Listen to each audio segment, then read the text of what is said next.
Hello and welcome back to the Mostly NBA podcast. Good to be back after a little bit of a break. I'm Michael Higgins. And I'm Matt LeVay. And we're here in March. It's the best time in sports, in my opinion. March Madness is upon us. We're recording right now on a Wednesday, March 22nd, right before the Sweet 16 is set to kick off. And we wanted to just get right into it, kind of go region by region. We've seen a lot of interesting stuff so far. I mean, I don't think it's much different from most years. I feel like most years have their share of upsets. Right now, things have totally been shaken up thus far.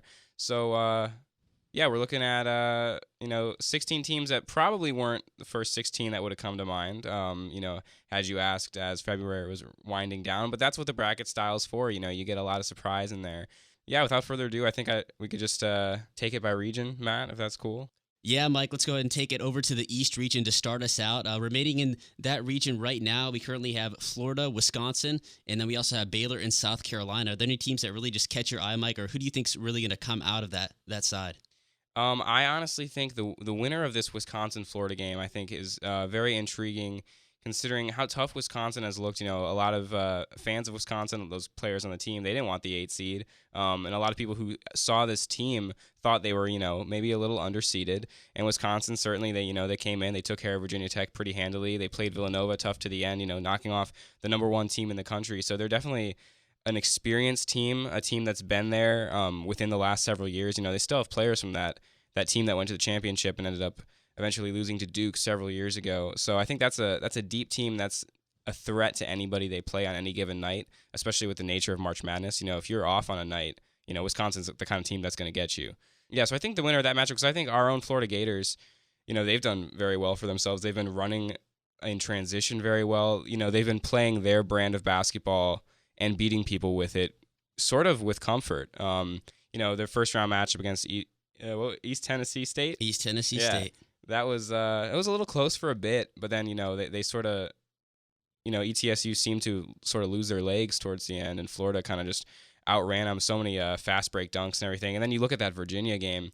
I don't think anybody was expecting not only that big of a margin of victory, but that low of a scoring number total for Virginia. I mean, both offenses kind of took a backseat to the defensive tail of this game, how Virginia's defense, Florida's defense, two very stingy defenses. They thought everybody seemed to think that it was just going to be a tough game for both offenses. It was going to be a tough thing to score, but Florida, ending up winning by 26 points. That was obviously something that we didn't expect. So, but that's, like I said before, a lot of transition offense coming from defense. I think Florida right now is a threat just based on how fast they are off defense. So, Wisconsin can't, they're not sitting pretty right now. So I think that's going to be a really tough matchup, and whoever comes out of that, I think, has all the confidence in the world. I look at the Baylor-South Carolina matchup. South Carolina certainly has surprised. Big win in the first round over Marquette. They're a team that, they kind of are what they look like. They're a tough defensive team. They're not going to back down. They play hard. They play tough. Like, they'll knock you on the floor. So I think, as they go on, they're going to have less of an opportunity to beat people just by being that physical. But, it's obviously worked so far. Knocking off Duke, that was something that really nobody saw coming. So this Baylor team, very talented, up there with Kansas at the top of the Big 12 all year. That's going to be a tough matchup. I think Baylor is more vulnerable than the remaining top 3 seeds in each region. And by that, I mean the remaining ones, the remaining 2s, the remaining 3s. I think Baylor is the kind of team, and I saw it this way as they were seeded. They look like the kind of team, the kind of 3 that, might go down early as opposed to one that's able to beat a 2 and a 1. So I don't know. I think that's an interesting matchup, too. Because you got a lower seed in South Carolina. You got a vulnerable seed in Baylor. I could be totally wrong here. But yeah, that's how I see that region. I see, now that Villanova's out, I didn't think Duke was as much of a threat. But now that Villanova's out of there, it's wide open, but I think whoever comes out of Wisconsin, Florida is in the Final Four. I want to jump across the bracket here to the Midwest. Remaining over there, it's an almost predictable 1-3-4 remaining. The 2 obviously got knocked out with Louisville losing to the red-hot Michigan Wolverines. So I want to get your thoughts on that, Matt. Kansas-Purdue, that's quite a matchup considering how well Purdue has been playing.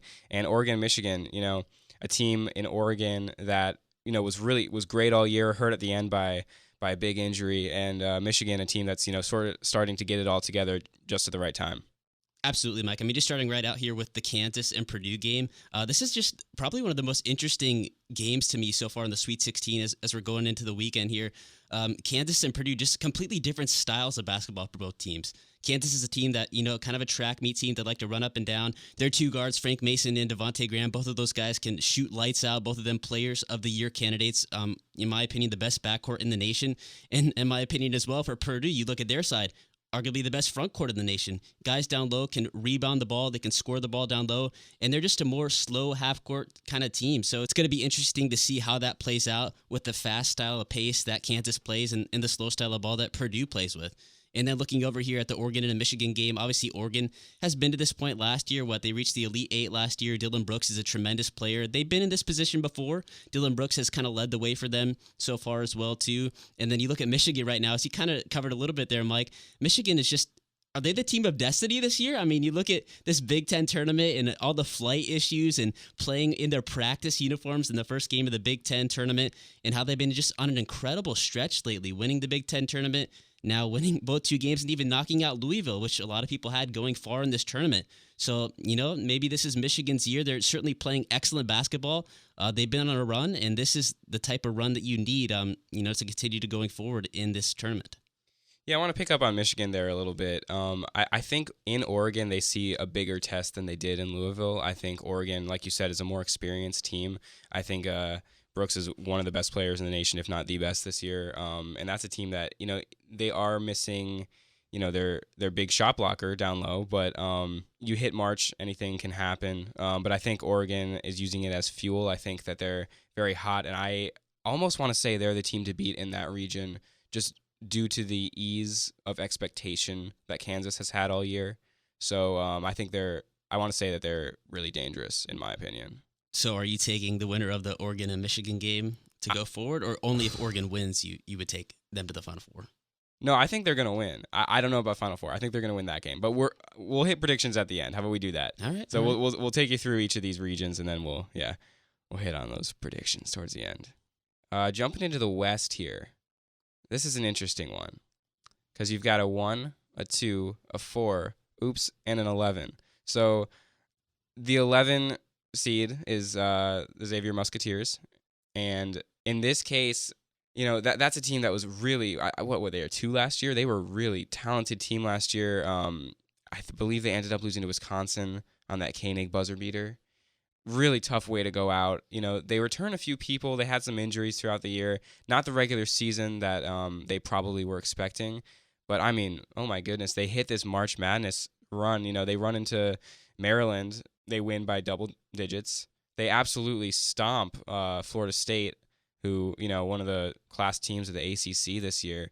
I don't really know what's going on over there, but Xavier is definitely a team to be wary of. But they're going in against Arizona. Arizona, winners of the Pac-12 tournament. A Pac-12 that was really, really good. I think the top end of that conference was better than any top end of any conference this year. What with Oregon, UCLA, Arizona. I have Arizona winning the whole thing in several of my brackets, so I think Arizona's the team to beat. I can't wait until we publish this episode and they have lost this game to Xavier, now that I said that. But, I think that's a really intriguing matchup. That's a really intriguing region. I mean, jump up to Gonzaga, West Virginia. West Virginia has been very tough. I've been able to see both of their games, actually. They've been just very resilient. If their opponent makes a run, they make one right back. And that's a team that looks confident in itself. So considering Gonzaga's recent history with high seedings and losing early, I don't think it's entirely out of the question to think that region is also wide open. So, what do you think of the West down there? Yeah, Mike, I mean, as far as the West here, like you just talked about with Gonzaga and West Virginia, I'm really feeling good about West Virginia as well. They're a team that can score the basketball, one of the best scoring offenses in the nation. Bob Huggins will have, his boys ready to play. They'll have a game plan in place to try to go against Gonzaga. But, as far as previous history with Gonzaga, we know about all the multiple years in the past where, they've fallen short early on. Right now, though, I still feel that this is just a different team. Something's different about this 2017 Gonzaga team. They're a team that can play really good defense. They're a team that can, win down the stretch. They've proven that with only one loss so far. And I know that's kind of the hot pick right now is the West Virginia over Gonzaga, but I'm not ready to call that quite yet. I would still give an edge to Gonzaga in my personal opinion. And then looking over too as well here to the Xavier Arizona game, Xavier's had a good run so far. Obviously, the big time blowout over Florida State, but Arizona's just too much to handle. Too much talent on that team, offensively and defensively, and I see them getting the best of Xavier in that matchup. And then sliding over to the South region as well, we got number 1 UNC matched up against number 4 Butler. And then moving down as well, we got the big time matchup with a 3rd seed UCLA versus number 2 Kentucky. I don't know about you, Mike, but this is undoubtedly, I'm just going to say this. This is hands down the best game of the Sweet 16, UCLA versus Kentucky. We know that UCLA absolutely stomped on Kentucky in their last matchup earlier in the season. So we're going to see how they prepare coming into this game, maybe look back on that tape. Obviously, though, too, we got to take into consideration, these are just, opposite teams, though, from that point in time. Kentucky, we know, has evolved greatly. They had their struggles early on in the midseason, but right now they've been absolutely on a tear over the last end of the season through the SEC tournament and so far in this tournament as well. But looking over, too, as well to the UNC Butler matchup, Butler's just always a tough out. I would still pick North Carolina in this game just because of talent and their senior leadership and their just gritty defense. And Roy Williams as a coach, I think he'll have them ready, and he'll just have a really good game plan going into that game. But Butler is one of those tough teams that you just never know. But I think coming down the stretch, they'll give them a tight run. But I still pick UNC in this game. I definitely agree on the UCLA-Kentucky game being the best game of the Sweet 16. Watching Kentucky so far, I'm of the personal opinion that Kentucky shouldn't have been a 2 seed. But like you said, they improved drastically towards the end of the year, and that's sort of been a trend with Kentucky basketball these last few years. You get the types of classes they have every year coming in, a lot of freshmen, a lot of raw talent. They don't figure it out right away, and by the time they hit the tournament, they are always very dangerous. Whether it was them in the championship as the 8 seed several years ago, or we've seen in the last 5 years, I think they were a 4 once they got to the Final Four, if I remember correctly. That would have been in like 2010 though. But anyway, yeah, Kentucky is a team that's figuring it out at the right time. Very dangerous, but I think UCLA, and I think we talked about this on an earlier episode, UCLA, when they're clicking, is going to be an extremely tough out and may not be beaten if they're playing their best basketball. So I think that's a very intriguing matchup. I like UCLA in that matchup, but I'm very excited to watch that. And then up top, UNC Butler. You're right about Butler always being a tough out. They've got a culture there. They've got a reputation now. They're a smaller school that's going to be in the tournament, pretty much year after year. And, they've taken care of business so far. And then you look to UNC, a very deserving number 1 seed. I think that it's going to depend on the play down low of Kennedy Meeks and Isaiah Hicks. I've seen games where they've been a little lazy, not in the tournament, in the regular season. But I think, again, that's another team. They get it going.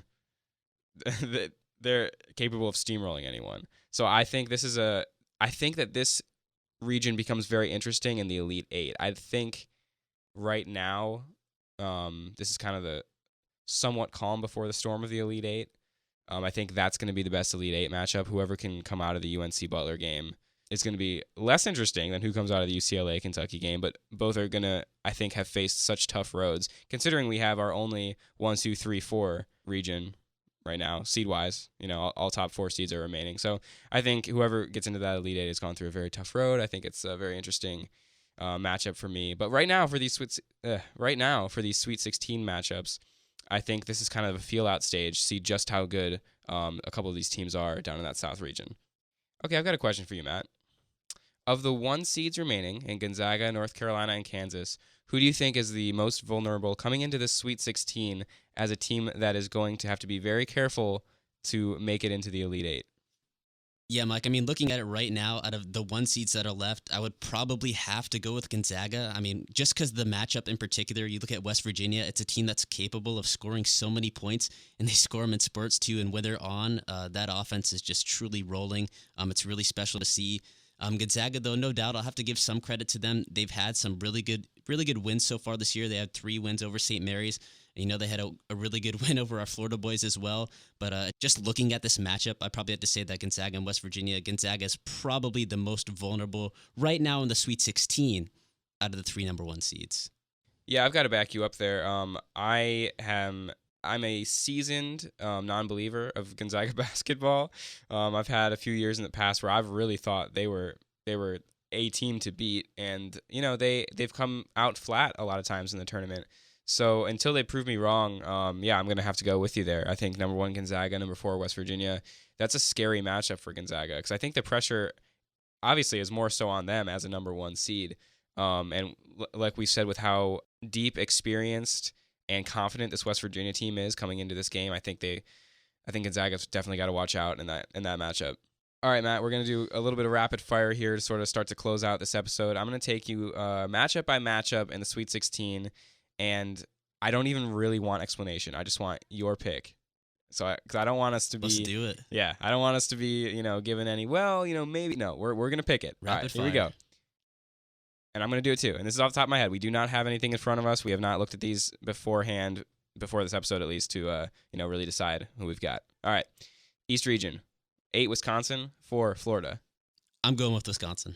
I'm going to go with the homer pick. I'm going to go Florida. Number 3 Baylor, number 7 South Carolina. I'm going to go with South Carolina. Wow. I'm going to go opposite you. I'm going to go Baylor. I think South Carolina runs out of gas. I just broke my own rule by saying that, by the way. Jumping over to the Midwest, who do you have? Number 1 Kansas, number 4 Purdue. I'm going to go Kansas. I'm going to go with you, Kansas there. Number 3 Oregon, number 7 Michigan. Tough one, but I'm going to, at the end of the day, go with Oregon. I'm also going to have to go with Oregon. West region, we got number 1 Gonzaga. We got number 4 West Virginia. I'm going to go with Gonzaga, though, still. I've talked myself into taking West Virginia. I like it. A little bit of diversity here. Yeah. 2 Arizona, 11 Xavier. No question, Arizona. Definitely rolling with Arizona there. In the South, number 1 North Carolina, number 4 Butler. Definitely North Carolina. And down, sorry, didn't give mine. I'm going to go North Carolina. And down to number 2 Kentucky versus number 3 UCLA. I'm going to say Kentucky gets revenge, Michael. Wow, I have to stick with UCLA for that one. All right, let's see how good our memory is. Going back up to the East, you had Wisconsin and South Carolina. Who makes your Final Four? Out of those 2 teams, I would pick Wisconsin. Wisconsin coming out of the East from Matt. I had Florida and Baylor. And I'm going to continue with the homer pick. I'm going Florida to the Final Four. Over to the Midwest, Matt, you had Kansas and Oregon. Who do you have? I'm going to take Kansas. Kansas to the Final Four. I take Kansas and Oregon, and right now I'm taking Oregon to the Final Four. Now let's go down to the West. Matt, you stuck with Gonzaga and Arizona. Who are you taking? I'm taking Arizona in that one. I am also going with Arizona. 2 Pac-12 teams already in the Final Four for me, and it's not done there. We're going to go over to the South. Number 1, North Carolina, and number 2, Kentucky for you. That's a tough one, but I'm going to go with North Carolina in that particular matchup. Gotcha. Going with the experience of North Carolina. In mine, I had North Carolina, and I had UCLA, and I'm putting my 3rd Pac-12 team in the Final Four. I'm going UCLA in that Final Four. We're not done yet. Let's go into the Final Four. You had number 8, Wisconsin, and you had number 2, Arizona. Who's making the championship? Arizona is making the championship, Mike.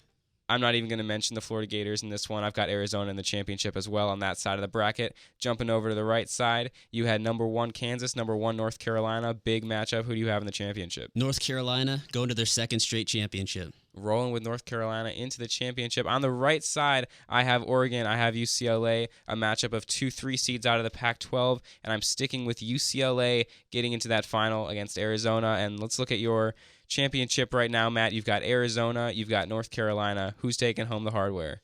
Michael, this is a tough one. 2 extremely talented teams, but at the end of the day, North Carolina gets their revenge from that Chris Jenkins buzzer beater a year ago.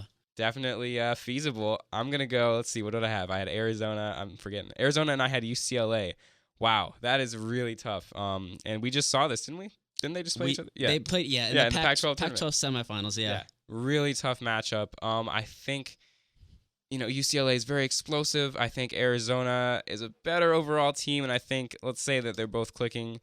That game's going to go to overtime. We got Arizona taking home the hardware. I am sticking with my bracket picks. So there you have it. We've got 2, we're not too exciting. We got a number 1 seed winning. We got a number 2 seed winning, but anything can happen. Xavier's still in the tournament. So I think, a very intriguing Sweet 16 as we look over it. I think you've got we have a 1, we have a 2, we have a 3, we have a 4, do we have a 5 anywhere? Oh my gosh, all the 5s are out. Oh, that's weird. Do we have a 6? No, but we have a couple of, we got a couple 7s. We got an 11. We got an 8. It's kind of all over the board. So that's what you want in a March Madness. So yeah, who do you think, before we close this out, team to watch this weekend? The team to watch, Mike, has got to be Kentucky right now. Just look for them to try to get revenge against UCLA from that big-time humiliating loss, as Calipari said earlier in the season. Look for them to get revenge and move on to the Elite Eight.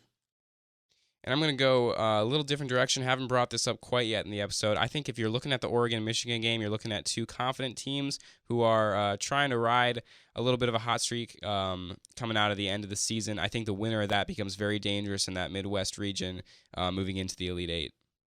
So definitely a fun time in sports right now. March, we got March Madness as we looked at this entire episode. The NBA, we know this is the mostly NBA podcast. It's been a March Madness episode, though, folks. Sorry that we had to take a little break from the NBA. We'll certainly be back at it as, it's getting right down to the end of the wire. We've only got a couple weeks left until the playoffs. A lot of those pictures are shaping up, so we'll be sure to get that laid out for you in our next episode.